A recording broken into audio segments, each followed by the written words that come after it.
Hey guys, it's Toby Vance. This is the Lost History of Eden. Welcome back. We have a new video up now. This video today that we're going to be discussing is, does God exist? Okay, as I've stated before, and again, if you haven't checked out our considerations video, make sure you do so because that lays the groundwork for a lot of the ideas we discuss on this channel. So make sure you check that video out first. I talk about in that video the idea of merging the Bible with science and how we have two extremes. That's really an idea that I just reinforce over and over because I think all of the errors we've seen in trying to fit the Bible and science together come from adopting two extremes and not looking for something in the middle that makes more sense.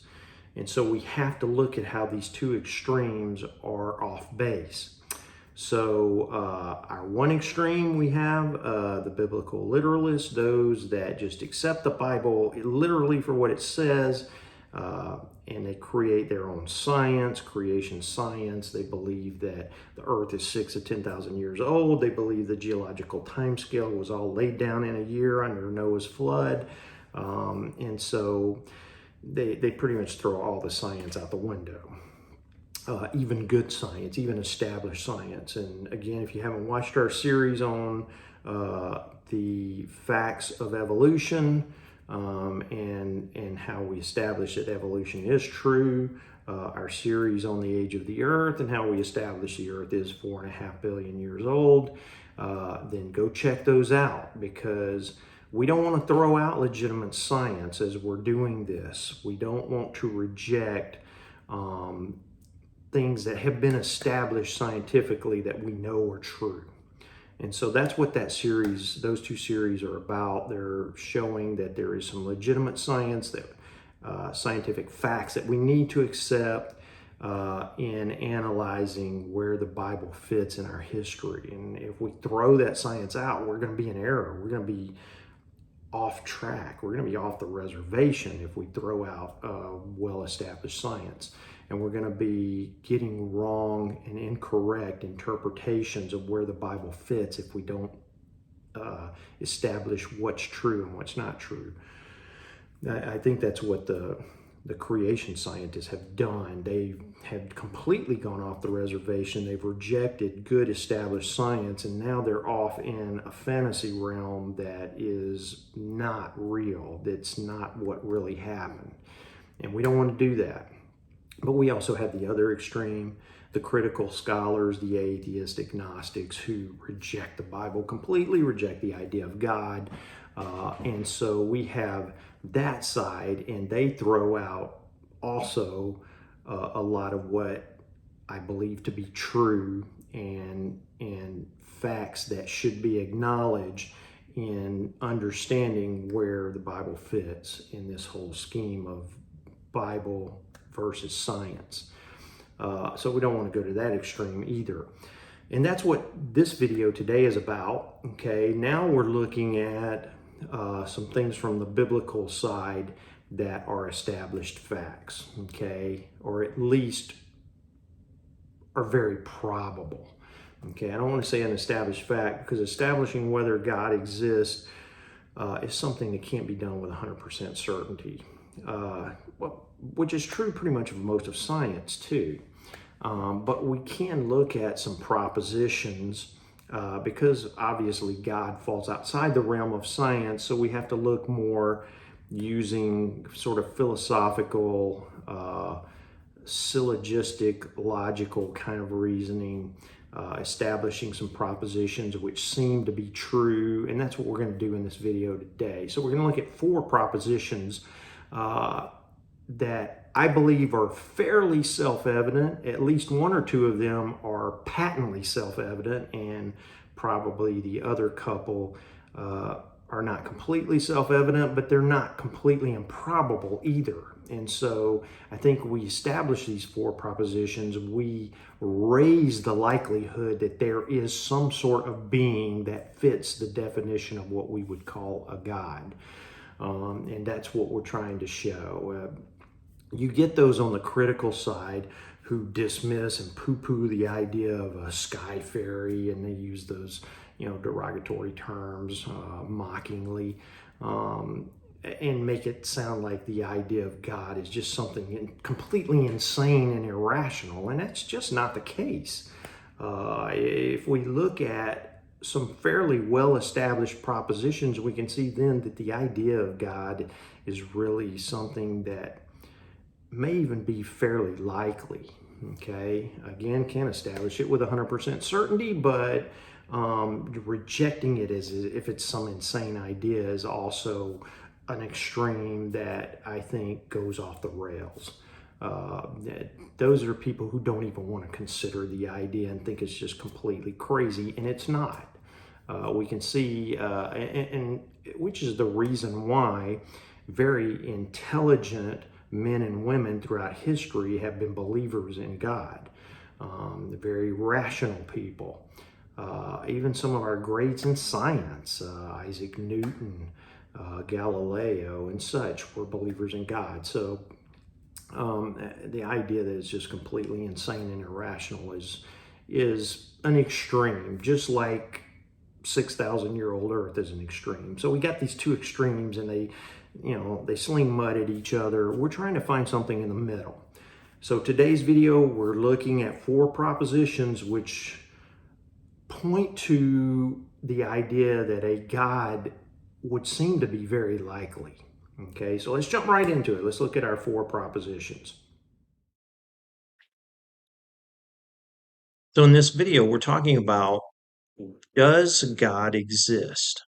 Now, we all know there are plenty of people who claim there is no such a thing as a God. It's completely foolish to believe in a sky daddy or whatever terms that are used, trying to just show the total foolishness of believing in some form of God or some form of being that is higher than us.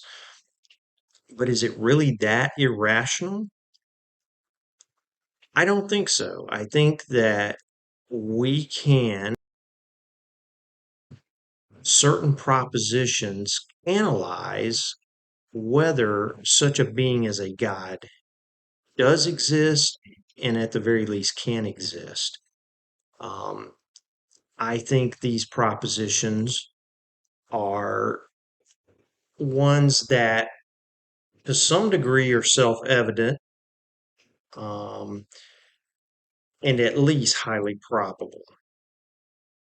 Uh, the first proposition is very self-evident and really has no argument against it. And from that proposition, we move on to others that may not be completely self-evident, but at the very least, they are probable, um, and thus show that the idea of the existence of God is not just completely foolish and irrational. At the very least, I think these four propositions can show us that one can seriously consider the existence of a godlike being without denying reasonable beliefs. So let's look at the four propositions. Okay, the first one, consciousness exists. I believe that this proposition is very self-evident. How do we know that consciousness exists? Well, for one, we have Descartes' famous slogan, cogito ergo sum, okay, which is Latin for I think, therefore I am. We've all heard that saying before. Descartes used it as kind of a springboard to also argue ultimately for the existence of God. But Descartes believed that that was a foundation that we could all start from because we all know that we exist. We all know that we have some type of being or beingness, and therefore we are conscious. And that consciousness is something that we self verify just by the mere fact of existing and being. Every one of us knows that uh, within our skull, there is something there. There is a being that is thinking, that is rationalizing, that is constantly analyzing the world through those two little holes in our skull that we call eyes.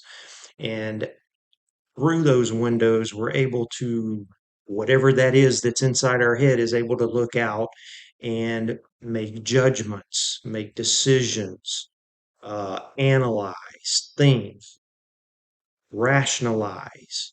So something's there. We know something's there within our head that is us, essentially.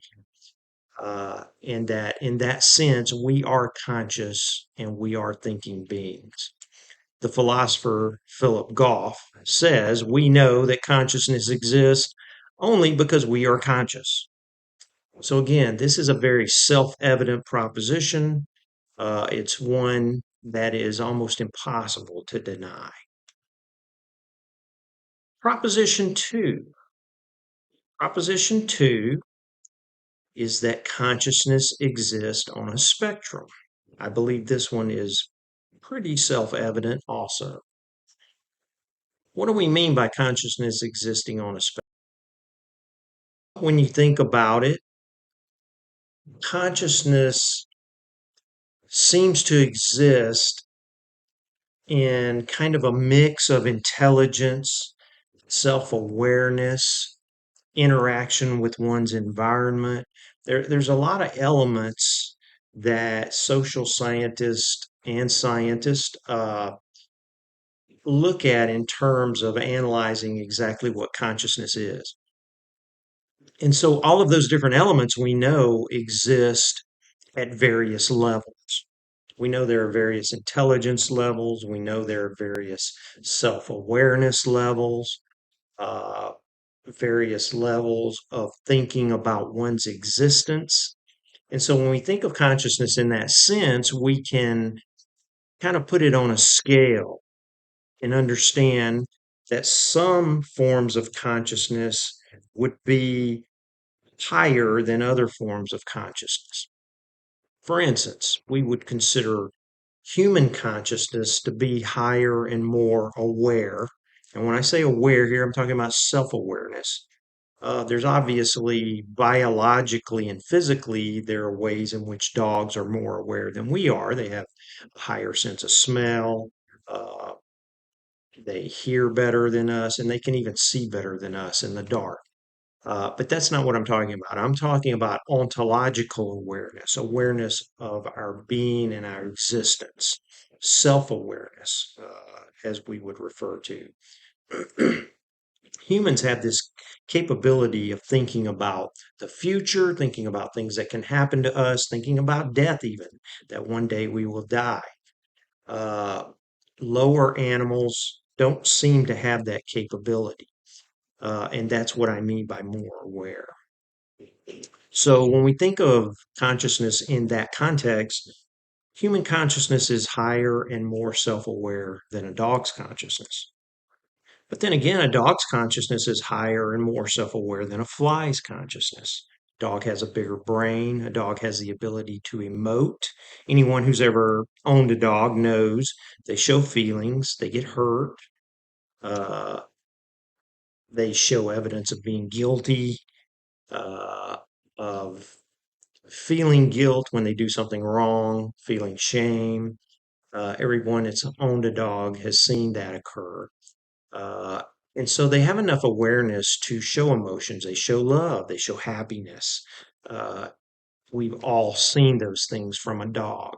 They have the capability of choosing things that they like. Dogs will have foods that they like more than other foods.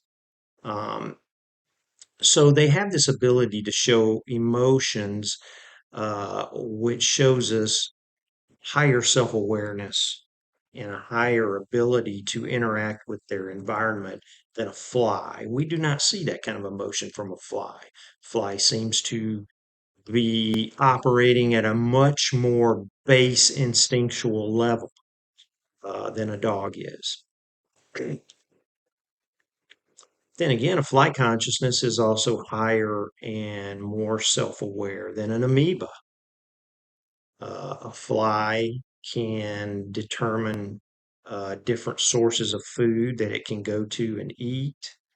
An amoeba is just kind of moving around in a viscous substance, moving towards whatever nutrients it can gain to keep it alive.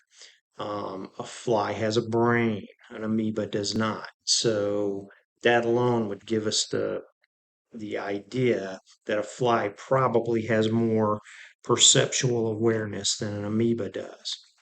A fly has eyes, an amoeba does not. So that's what we're referring to here. So we can see there is this scale, and I would put an amoeba or a bacterium, uh, cellular organisms very low on this scale. And even lower, possibly atoms, molecules. Okay, we know there is some amount of consciousness in those things. They do uh, the components of a cell or a molecule. Um, each on their own have some sense of awareness and ability to interact with each other. Okay, so even getting down to um, the atomic level, we can see what could properly be called consciousness. Scientists have created what they call the HC plane as a way of kind of measuring consciousness. And here we can see the y axis uh, is the axis that shows more and more human likeness as you move along that axis. The x axis shows capacity for consciousness as you move along it from a 0 to 10 scale. Same with the human likeness. So we can see something like a brick, an inanimate object, is almost 0 on both scales. A brick is not at all like a human, has no capability of moving around, no motility, uh, no anatomy. It's not an organism, and it has almost no capacity for consciousness unless you get down to the atomic level and think about the interaction of atoms and molecules and such within the brick, which may have at least even a very basic level of consciousness. But regardless, it's very close to 0, whatever it may be. As we move higher on the human likeness, okay, and a little further along the x-axis towards consciousness, okay, we can see we have a B placed here, okay. A little higher on the human likeness and further out on the consciousness scale, we see an octopus.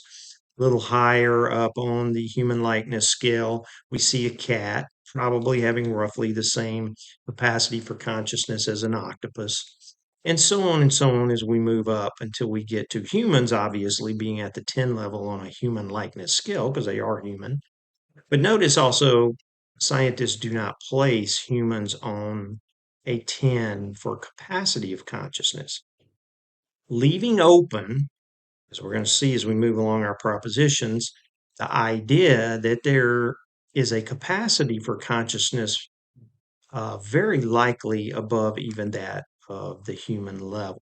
Okay, so this was done, I believe, intentionally by the scientists to show that we probably do not occupy the highest level for the capacity for consciousness. Which takes us to Proposition 3. Human consciousness is highly unlikely to be at the peak of that spectrum. Okay. The size of the universe, and even beyond that, the multiverse, which is obviously proposed by many astrophysicists and cosmologists. Given this size, this just massive, uh, almost incomprehensible uh, universe that we exist in, the idea that our consciousness, human consciousness, in our little corner of our galaxy of the universe is the highest level there is, has got to be an extremely low probability. Think about the differential in consciousness that we just looked at between a brick or an amoeba up to a human. Think how large that differential is, but in the scheme of the entire universe slash multiverse, that's actually a very small differential. And that differential, that difference between an amoeba to a human, existing above a human is probably very likely. Uh, it's not a huge differential. And so there's probably something above us that is at the same distance above us as we are above the amoeba. And when we think about that, that's obviously a consciousness that is moving well out of the realm of our ability of self awareness and self reflection and intelligence. So let's think about this. So if you think of consciousness on a scale of a straight line with an amoeba at the very beginning, ending with a human, okay? Uh, this scale of consciousness, okay? This differential.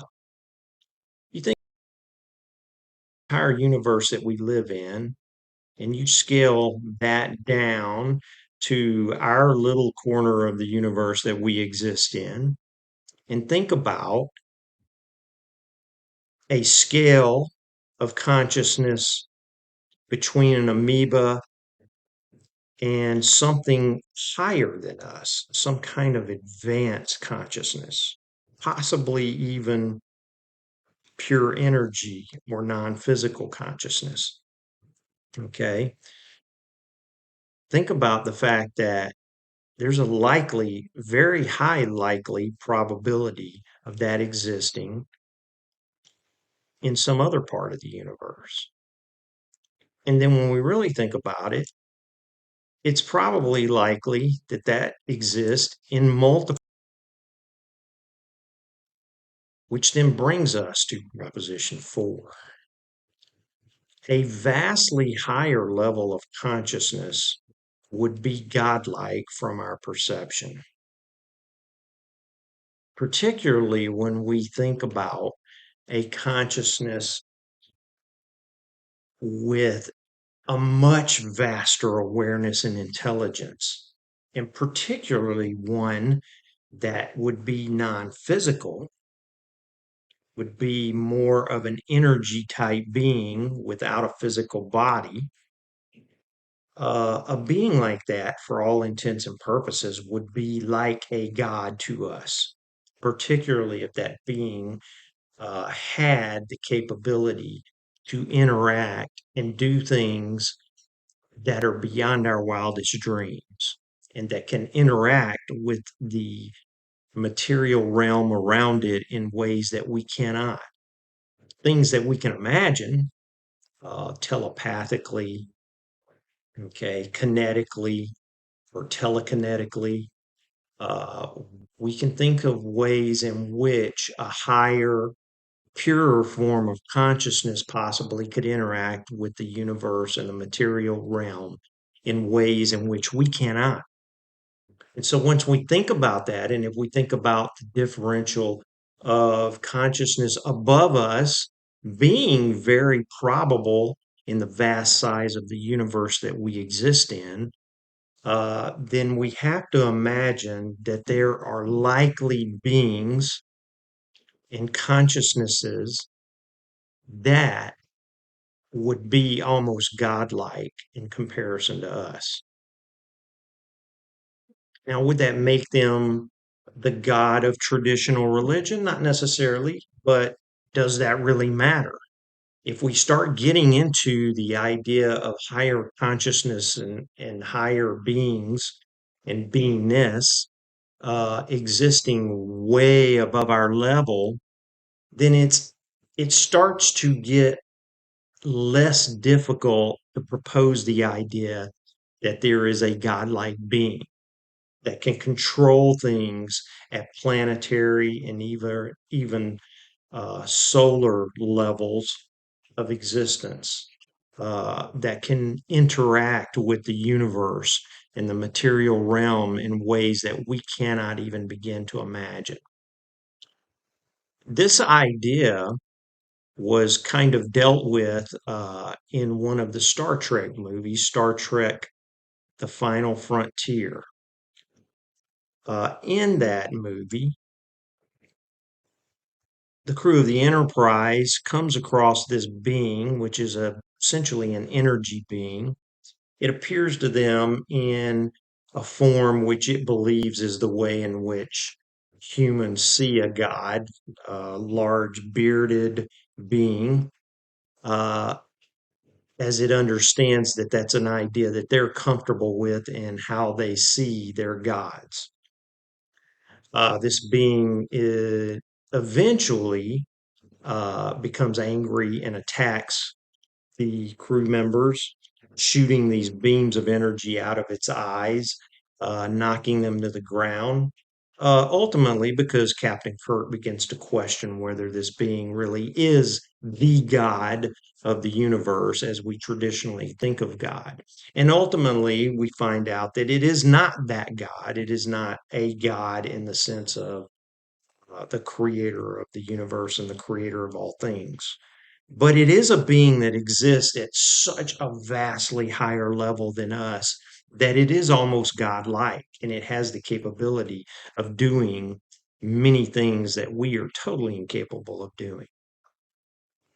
So, again, if we can look at the concept of a being like that, how much more improbable is it that there would then be a consciousness even higher than that, that ultimately could have been the beginning point for all physical and material things that we see around us? Okay, so those four propositions, okay, um, I think establish a good probability that there is something out there that would seem to be uh, and seem to fit the conception of what we would call a God. Okay, it certainly is not a crazy, irrational idea, and we can see that by looking at these propositions, which are uh, on varying scales, either obviously self-evident or at least highly probable. Okay. Make sure you hit the subscriber button. Make sure you're checking out our other videos. We are going to start now looking at evidence for the biblical side. We've already covered our two series on evolution, on the age of the earth, which establish the facts on the scientific side. So now we're going to look at some things like this video about the existence of God, and we're going to look at some other ideas about whether the Bible itself comes from a God, okay? And so we're going to examine now things that I think point to some facts that fit with the Bible, okay? Again, we want to establish the facts on this side and we want to establish the facts on this side so we're not throwing the baby out with the bathwater. Once we get those facts established, then we'll start to merge them. We'll start to look at what comes out of that and what seems to make sense when we take the realities of both sides and put them together. Okay, so subscribe, make sure you are checking out our videos. Make sure you're following us so you can follow along and see what we have to offer and see where we're going with all of this. Okay, there's a lot of exciting things are going to be happening on this channel, so make sure you're tuning in. We'll see you later.